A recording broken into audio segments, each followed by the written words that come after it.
उस लाल डायरी में क्या है, उस डायरी में किसका नाम है। आम्ही 2 दिवसापूर्वी आम्ही काय उलटानी देवनीदादाने आम्ही चर्चा केलेली आहे। आम्ही ती लाल डायरी काढली, पुरावे दिले आणि त्या पुरावे दिल्यानंतर विधान भवन मध्ये आमच्या भास्कर जाधव साहेबांनी प्रश्नाला उत्तर आमच्या आंबेडकर साहेबांनी दिलं होतं, कोणत्याही परिस्थितीत याविषयी कारवाई होणार। पण किती महिने झाले आम्ही पुरावे दिले तुम्हाला, कशा पद्धतीने इथं बिलामध्ये घोळ चालतोय, बिलं मंजूर करणारे पैसे उकळतायत। सिव्हिल सर्जनच्या ऑफिसमध्ये अजून सुद्धा काही फरक पडलेला नाही आहे।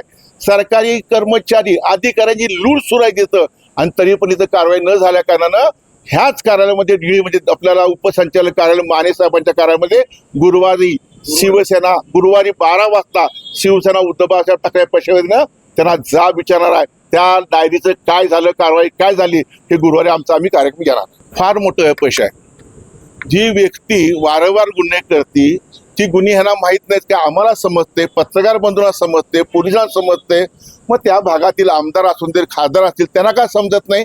म्हणून मग सांगितलं की पालकमंत्र्यांचं आरोग्य मंत्र्यांचं अपयश आहे, ते अपयश धुवून काढायचं असेल तर कायदे कडक करा आणि भविष्यामध्ये एका सुद्धा स्त्री भ्रूण हत्या होणार नाही याची काळजी घ्या अशी त्यांना विनंती करेन।